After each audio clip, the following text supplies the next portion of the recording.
Waalaikumsalam. Apa kabar hari ini? Alhamdulillah luar biasa baik Ibu. Nah, gimana Ibu juga? Alhamdulillah. Saya juga sehat ya.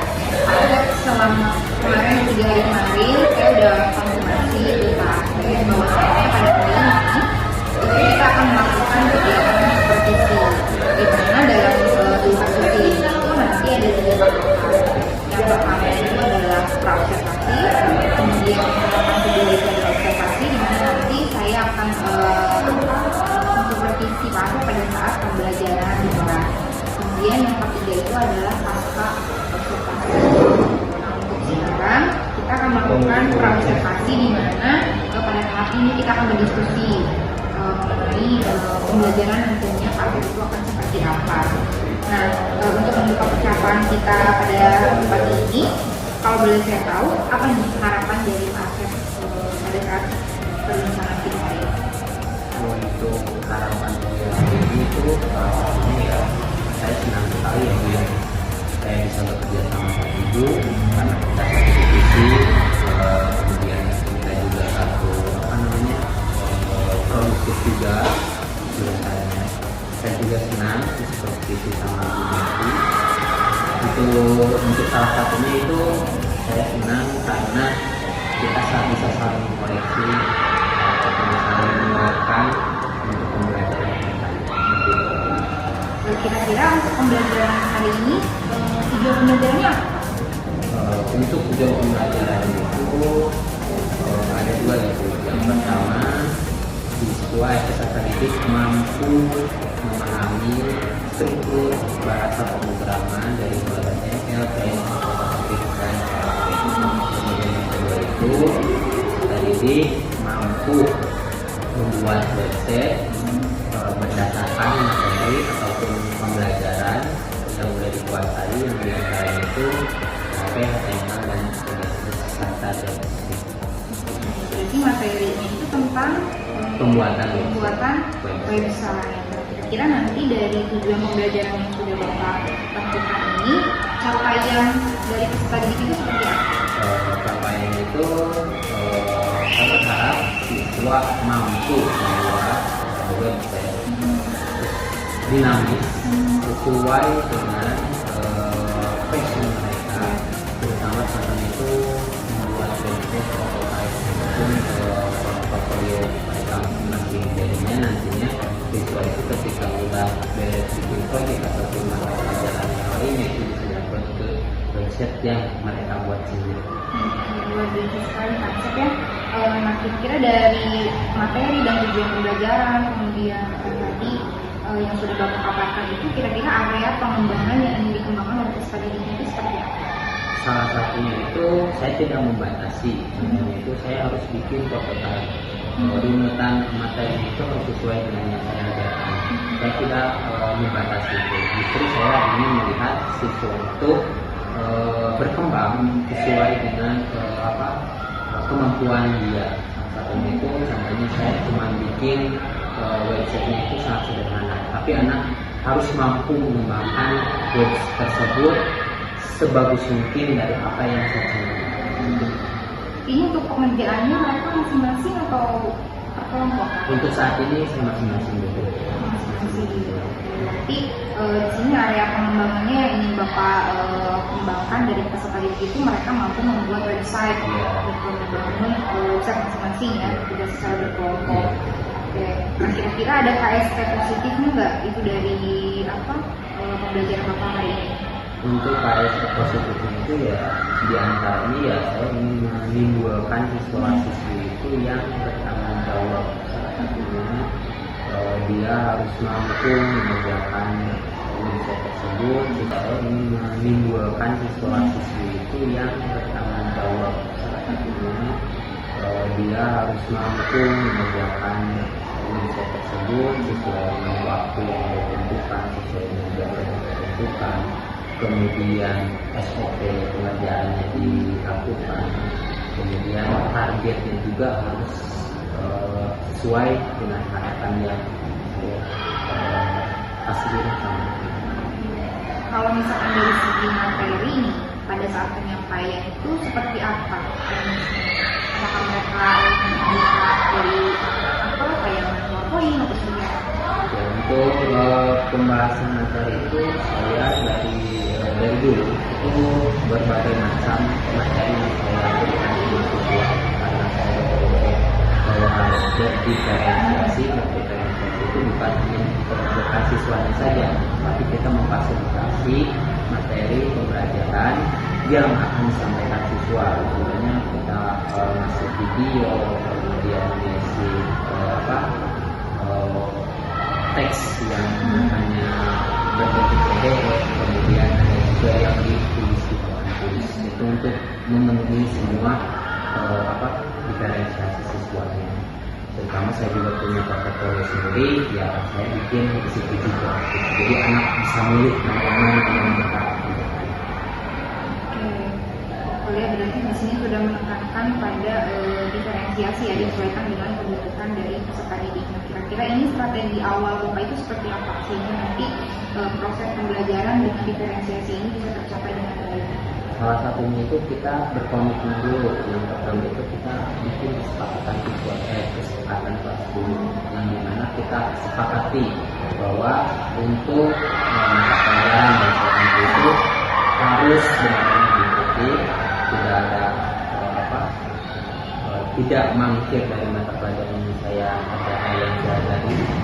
Nantinya siswa akan berkomitmen dari apa yang mereka udah ucapkan dan udah mereka paparkan di kesepakatan kelas. Dari situlah timbul tanggung jawab siswa. Saya udah sabar melihat bagaimana proses pembelajaran Kak Asep di kelas. Mungkin nanti di jam berapa, berarti 10.40 kita akan mulai ke kegiatan observasi di kelas, di mana nanti saya akan mengamati bagaimana kegiatan proses pembelajaran Kak Asep di kelas. Tuh, mungkin untuk kegiatan praobservasi ini dicukupkan sampai di sini.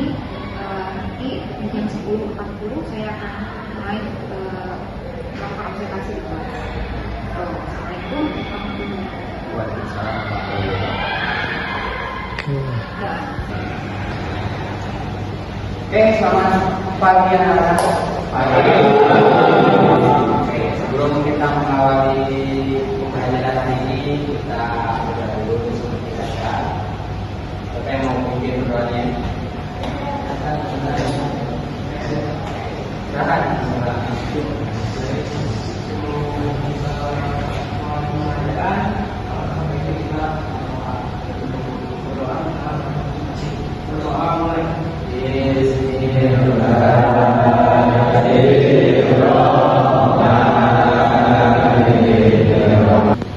Dari hasil pembelajaran atau materi yang dibahas pada saat mengolah, kemudian proyek yang sudah kalian kerjakan pada saat, silakan dari teman-teman kalian untuk mempresentasikan hasil proyeknya.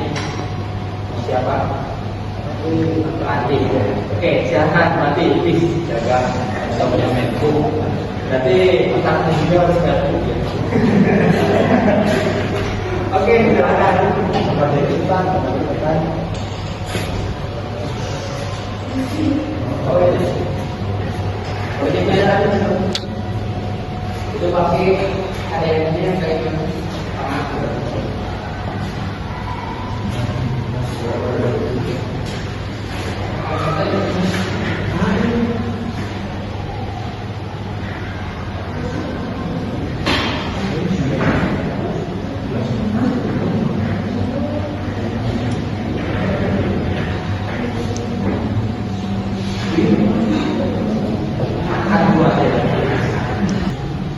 Oke, untuk selanjutnya kita akan lihat presentasi dari teman kalian yang prosesnya sudah dibuat. Terima kasih. Assalamualaikum warahmatullahi wabarakatuh. Waalaikumsalam warahmatullahi wabarakatuh. Perkenalkan saya Al-Fatih. Di sini saya akan mempresentasikan hasil proyek yang sudah saya kerjakan. Jadi ini adalah halaman utama dari proyek ini. Di sini saya menggunakan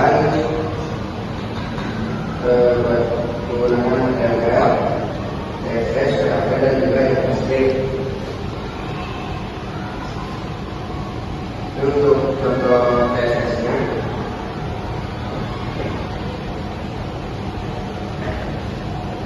ini untuk PMP-nya ya. Dan ini kita sendiri. Tujuan dari kekuatan ini adalah proyek ini bisa menjadi web untuk portofolio kita ya. Jadi orang bisa tahu apa yang bisa kita lakukan. Ya, mungkin segitu saja ya teman-teman. Terima kasih. Assalamualaikum warahmatullahi wabarakatuh.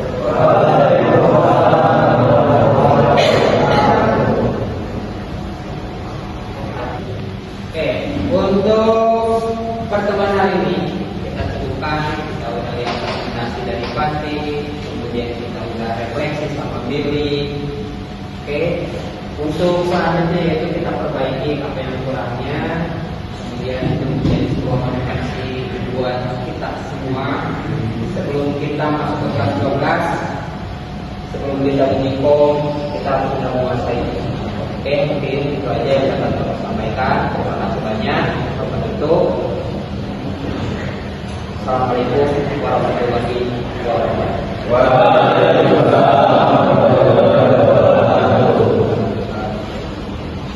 Assalamualaikum Pak Asep, apa kabar hari ini? Alhamdulillah sehat Bu.